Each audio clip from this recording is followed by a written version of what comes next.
Hi viewers, welcome to our channel. ప్రస్తుతం మనతో పాటు సీనియర్ జర్నలిస్ట్ దాము బాలాస్ సార్ వారితో మాట్లాడుతున్నాం. నమస్కారం సార్. నమస్తే సార్, ఇవాళ సుప్రీంకోర్టులో ఓటుకు నోటుకు సంబంధించి విచారణ జరగబోతుంది సార్. మరి ఇప్పటి వరకు దీని అప్డేట్స్ ఏంటి, ఇప్పుడు ఏం జరగవచ్చు అంటారు సార్? ఓటుకు నోటుకు సంబంధించి దాన్ని క్యాష్ ఫర్ ఓట్ అని నోట్ ఫర్ ఓట్ అని కూడా పిలుస్తారు. 2015లో జరిగింది అది తెలంగాణలో. అప్పుడు ఉమ్మడి రాజధానిగా హైదరాబాద్లోనే ఆంధ్రప్రదేశ్ ఇది కూడా ఉన్నారు. ఆ టైంలో ఏంటంటే ఈ ఎమ్మెల్యేలకు సంబంధించిన ఎమ్మెల్సీ ఎన్నికలు జరుగుతున్నాయి. దానికి సంబంధించి ఎమ్మెల్యే ఓటు కొనుక్కోవడానికి నామినేటెడ్ ఎమ్మెల్యే ఎల్వి స్టీఫెన్సన్ ఓటు కోసం చంద్రబాబుకి మెజార్టీ లేకపోయినా పోటీ నిలబెట్టారు. మామూలుగా అయితే 5 బీఆర్ఎస్, 1 కాంగ్రెస్, 1 టీడీపీ నిలబడ్డారు. సో అప్పుడు టీడీపీ బీజేపీ అలయన్స్ ఉంది, బట్ వీళ్ళకి ఏమీ బలం లేదు. అప్పటికే డౌట్ వచ్చింది, బలం లేకుండా ఎందుకు నిలబెట్టాడు, ఏదో జరగబోతుందని కేసీఆర్ ఏం చేశాడంటే నెగా పెట్టాడు. సో నెగాలో వీళ్ళు దొరికిపోయారు. ఆ నెగాలో వీళ్ళు ఏంటంటే ఎల్వి స్టీఫెన్సన్ని అప్రోచ్ అయ్యారు. ఫస్ట్ మత్తయ్య అని ఆయన అప్రోచ్ అయ్యాడు, దాని తర్వాత సెబాస్టియన్ అప్రోచ్ అయ్యాడు, దాని తర్వాత రేవంత్ రెడ్డి అప్రోచ్ అయ్యారు. 5 కోట్లకి మాట్లాడుకున్నారు. ఆల్రెడీ స్టీఫెన్సన్ ఏసీబీ ఆధ్వర్యంలోనే ఉన్నాడు. అంటే ఏసీబీకి ఇన్ఫామ్ చేశాడు, వాళ్ళు రెడీగా ఉన్నారు, కెమెరాలు అవన్నీ ఫిక్స్ చేశారు ఇంట్లో. సో 50 కోట్ల డీల్కి ఓకే అయింది. 50 లక్షలు అడ్వాన్స్ ఇచ్చేట్టుగా ఆ 50 లక్షలు మన సెబాస్టియన్తో కలిసి రేవంత్ రెడ్డి వాళ్ళ ఇంటికి వెళ్ళాడు. వాళ్ళ ఇంట్లో మాట్లాడుతూ ఆయన చాలా ఎక్కువ మాట్లాడాడు అప్పుడు రేవంత్ రెడ్డి. నిజానికి అంత మాట్లాడాల్సిన అవసరం లేదు, కానీ ఆయనకున్న అత్యుత్సాహం కొద్దీ ఎక్కువ మాట్లాడడం, పదే బాస్ చూసుకుంటాడు, నాకు బాస్ చాలా క్లోజు, ఇవన్నీ కూడా చెప్తున్నాడు. నిజానికి సెబాస్టియన్ ఎక్కువ మాట్లాడట్లేదు ఆ వీడియోలో, ఆయన మాట్లాడుతున్నాడు. దాని తర్వాత చంద్రబాబుతో కూడా మాట్లాడిచ్చారు కాల్ చేసి, ఆ ఆడియో కూడా బయటకు వచ్చింది. దాంట్లో ఆయన లాంగ్వేజ్ మనకు తెలిసి ఇంగ్లీషు తెలుగు మిక్స్ చేసి ఎలా మాట్లాడతారు, మన వాళ్ళు బ్రీఫ్డ్ మీ, నేను మీకేమేం చెప్పారు అవన్నీ ఇదవుతుంది, మీరేం వరీగా అవద్దు, ఇవన్నీ చెప్తున్నాడు. సో మీతో మాట్లాడితే బాగుంటుందని నేను అనుకున్నాను సార్ అని సెబాస్టియన్ అంటున్నాడు. ఇదంతా కూడా ముందు ప్లాన్ అనమాట. అలాగా డబ్బులు అన్నీ కూడా దొరికాయి. ఇతను అరెస్ట్ చేశారు ఏసీబీ. అప్పట్లో అది పెద్ద గొడవైంది. పరకాల ప్రభాకర్ అప్పుడు అడ్వైజర్గా ఉన్నాడు. ఆయనేమో అసలు ఈ సోర్స్ లేదు, అదంతా ఆయన మేము ఆఫర్ చేయలేదు, ఇవన్నీ ఆయన చెప్పాడు, ఇదంతా కూడా ప్లాన్ అని చెప్పాడు. ఏదేమైనా అప్పుడు అందరికీ అది తెలిసిపోయింది, ఎందుకంటే ఓపెన్గా వీడియోలు ఉండడం వల్ల బ్లఫ్ చేయడానికి వీల్లేదు. అయినా కూడా చంద్రబాబు బ్లఫ్ చేశాడు. ఫోన్ ట్యాపింగ్ అన్నాడు, రకరకాల హుంకరించాడు. తన నీకు ఇంటెలిజెన్స్ ఉంటే నాకు ఉంది, నీకు ఎస్ఐబి ఉంటే నాకు ఎస్ఐబి ఉందని ఎస్ఐబి డీజీ అనురాధాన్ని కూడా ఆయన సస్పెండ్ చేశాడు. మొత్తం మీద ఆ గొడవల్లో ఏం జరిగింది అనేది పక్కన పెడితే ఒక కాంప్రమైజ్ అయితే అయినట్టుగా కనబడుతుంది. అంటే కేసీఆర్ చంద్రబాబు కాంప్రమైజ్ అయ్యి, అంటే మన అప్పట్లో ఏదో కొంతమంది పెద్దవాళ్ళు వెంకయ్యనాయుడు లాంటి వాళ్ళు దీంతో కాంప్రమైజ్ అయిపోయారు. దానికి ఒక కండిషన్ ఏంటంటే తెలుగుదేశం తెలంగాణలో ఉండకూడదు, అట్లాగే రాజధాని కూడా మీరు ఇక్కడ ఉండకూడదు. ఆ కండిషన్ చంద్రబాబు ఒప్పుకొని ఇంకా దాదాపు 9 ఏళ్ళు రాజధానిగా ఉన్నా కూడా అక్కడికి వెళ్ళిపోయి అక్కడ రెంట్లు ఇవ్వడం, కొత్త బిల్డింగ్లకి కట్టుకోవడానికి ట్రై చేయడం, దీంతో ఇక్కడ నుంచి ఉద్యోగులు రోజు ట్రావెల్ చేసి రావడం. ఇది ఇప్పుడు జూన్ 2వ తేదీకి కంప్లీట్ అవుతుంది 10 ఇయర్స్ అనేది. మనకి జూన్ 2 వరకు కూడా ఇక్కడే ఉండొచ్చు, మామూలుగా బ్రహ్మాండంగా అక్కడ రాజధాని నిర్మించుకొని కూడా వెళ్ళుండొచ్చు. కానీ ఈ కేసు వల్లే వెళ్ళిపోయారు. దాంతో కేసీఆర్ కూడా పక్కన పెట్టేశాడు. ఏసీబీ అంతకుముందు రేవంత్ రెడ్డిని అరెస్ట్ చేశారు, జైల్లో పెట్టారు. ఆ తర్వాత రేవంత్ రెడ్డికి కూడా బెయిల్ వచ్చేసింది. కేసీఆర్ కూడా దాన్ని పక్కన పెట్టేశాడు.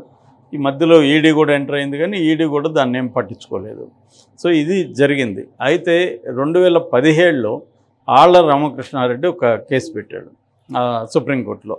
నిజానికి ఆయన 2 పిటిషన్లు వేశాడు. ఒకటేమో ఇందులో చంద్రబాబు పేరు కూడా ఉంది, ఏసీబీ పెట్టిన ఛార్జ్షీట్లో అనేక చోట్ల చంద్రబాబు పేరు ఉంది, కానీ ఆయన కేసులో చంద్రబాబుని పెట్టలేదు. ఇది ఖచ్చితంగా కుట్ర, కేసీఆర్ చంద్రబాబు కుమ్మక్కయ్యారు అని చెప్పి ఆయన చంద్రబాబు పేరుని చేర్చాలనేది ఒకటి. రెండోది ఏసీబీ పట్టించుకోలేదు, దీన్ని సిబిఐ దీన్ని ఎంక్వైరీ చేయాలి అనేది 2. ఈ 2 అక్కడ ఉన్నాయి. అది కాకుండా ఈ సెబాస్టియన్ మతయ్య వాళ్ళవి కూడా 2 కేసులు ఉన్నాయి, 4. ఐదోది ఏంటంటే విచిత్రంగా మధ్యలో జగదీష్ రెడ్డి బీఆర్ఎస్ నాయకుడు ఆయన ఒక పిటిషన్ వేశాడు. అదేంటంటే ఇక్కడ ఇది తెలంగాణ నుంచి మధ్యప్రదేశ్ హైకోర్టుకు మార్చండి అని ఆయన వేశాడు. అది కొంత ఆర్డ్గానే ఉంది, ఎందుకంటే ఇక్కడ బీఆర్ఎస్ వాళ్ళు ఆ కేసుని నీరుగార్చి మళ్ళీ మధ్యప్రదేశ్కి ఎందుకు ఏమన్నాడు అనేది ఒక బిగ్ క్వశ్చన్. అంటే మేబీ బీఆర్ఎస్ వాళ్ళు మళ్ళీ దాన్ని తవ్వి తీయాలనుకుంటున్నారా తెలీదు. సో అదే సార్, మొత్తం 5 కేసులు సుప్రీంకోర్టులో ఇవాళ విచారణకు ఉన్నాయి. అయితే ఇది ఇప్పటి వరకు సక్సెస్ఫుల్గా చంద్రబాబు అడ్వకేట్లు దీన్ని పోస్ట్పోన్ చేయించుకుంటూ వస్తున్నారని నిన్న ఆళ్ల రామకృష్ణారెడ్డి మీడియాతో మాట్లాడాడు, ప్రెస్ మీట్ పెట్టాడు ఆయన. సో ఇది కోర్టుల మీద కూడా విశ్వాసం పోయే పరిస్థితి కల్పించొద్దని సుప్రీంకోర్టు కూడా ఆయన అప్పీల్ చేశాడు. ఎందుకంటే ఇది పోస్ట్పోన్ చేసుకుంటాను వెళ్తున్నారు. 2015 మేలో జరిగితే ఇంకొక 1 year ఉంటే 10 ఏళ్ళు అయిపోతుంది.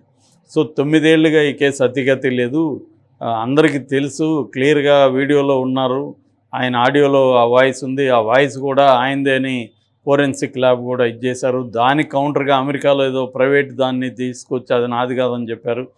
జనాలకు అందరికీ తెలుసు, ఆయన భాష తెలుసు, ఆయన యాక్సెంట్ అన్నీ తెలుసు, దాన్ని ఏమీ ప్రూవ్ చేయాల్సిన అవసరం లేదు. అయినా కూడా ఫోరెన్సిక్ ఇచ్చారు, అయినా కూడా ఆయన పేరు పెట్టలేదు. అట్లాగే ఇది ఇప్పుడైతే రేవంత్ రెడ్డి కిందనే ఏసీబీ ఉంటుంది కాబట్టి ఇంకా ఏసీబీ ఏం పనిచేస్తుంది. సో ఇది కానీ ఇప్పటికీ తేల్చకుండా దీన్ని పోస్ట్పోన్ చేసుకుని వెళ్తున్నారనేది ఆయన చెప్పారు. సో ఈరోజు విచారణ ఉంది, ఈరోజు ఏమైనా విచారణ అవుతుందా, ఎలక్షన్ టైంలో చంద్రబాబు కానీ రేవంత్ రెడ్డికి కానీ ఇబ్బందికరమైన పరిస్థితి ఏమైనా ఎదురవుతుందా, ఎందుకంటే దీన్ని సిబిఐకి ఇచ్చినా ఇబ్బంది అవుతుంది, అటు చంద్రబాబు పేరు పెడితే చంద్రబాబుకి ఇబ్బంది అవుతుంది. ఎలక్షన్లో కూడా దీన్ని వైసీపీ వాళ్ళు కూడా ఇతను దొరికిపోయిన దొంగ, డబ్బుల్లో ఇచ్చి దొరికిపోయాడు, ఎమ్మెల్యేలను కొనుక్కుంటున్నాడు అనేది మళ్ళీ వాళ్ళు కూడా వెర్షన్ తీసుకొస్తారు ఎలక్షన్ టైంలో. అది ఎంతో కొంత చికాకు కలిగించే అంశం చంద్రబాబుకి. ఇక్కడ రేవంత్ రెడ్డికి బీజేపీ ఫోల్డ్లోకి వెళ్ళే అవకాశం ఉంది అది కానీ జరిగితే. ఎందుకంటే ఏసీబీ బదులు ఇప్పుడు సిబిఐ వస్తే సిబిఐ ఎలా చేస్తుందో మనకు తెలుసు, ప్రతిపక్షాలని సిబిఐ అండ్ ఈడీ ఎలా వేధిస్తుందో తెలుసు. సో మిగతా వాటిలో ఏ రకమైన ఆధారాలు లేకుండా వేధిస్తున్నారు, దీంట్లో ఆధారాలు వీడియోనే ఉంది, ఫుటేజ్ ఉంది. అదే ఇప్పటికి అందరికీ ఆశ్చర్యం. అప్పుడు ఏమనుకున్నారంటే ఇంక చంద్రబాబు పని అయిపోయింది, రేవంత్ రెడ్డి పని అయిపోయింది అనుకున్నారు ఆ వీడియో చూసి.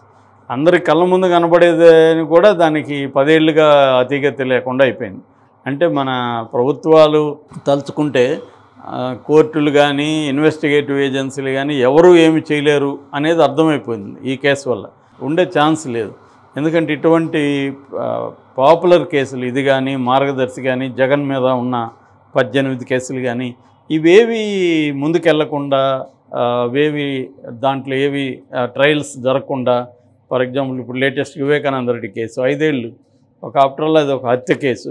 వాళ్ళు గట్టిగా అనుకుంటే తప్ప, అంటే మనకి ఒక లాలూ ప్రసాద్ యాదవ్ కేసు కావచ్చు, తర్వాత జయలలిత కేసు కాబట్టి ఇలాంటి వాటిలోనే అంటే గట్టిగా వాళ్ళు డిసైడ్ అయ్యి ఈ వ్యక్తిని మనం జైలుకి పంపించాలని డిసైడ్ అయితే తప్ప అదర్వైజు రాజకీయ నాయకుల కేసులు ఏవి కూడా ముందుకెళ్ళవు.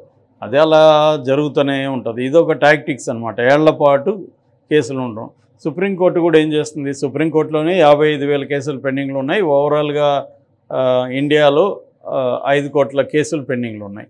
సో కాబట్టి ఏంటంటే నెంబర్ ఆఫ్ కోర్ట్స్ పెంచాలి, రకరకాల పద్ధతుల్లో డిస్పోజ్ చేసే కేసుల్ని ఎట్లా చేయాలని పెట్టాలి. దానికి ఏదో ఇప్పుడు కొత్త బిల్లులు వస్తున్నాయి కదా, బిఎన్ఎస్ అని చట్టం వస్తుంది, భారతీయ న్యాయ సంహిత, భారతీయ సురక్షా న్యాయ సంహిత, ఇవన్నీ వస్తున్నాయి కాబట్టి వాటిల్లో మేము ఇవన్నీ చేయబోతున్నాం. 6 నెలల లోపల కేసుని తీర్పిచ్చేయాలి, ఇట్లాంటి రూల్స్ తెస్తున్నామని ఆ మధ్య ద వీక్కి ఇచ్చిన ఇంటర్వ్యూలో అమిత్ షా చెప్పాడు.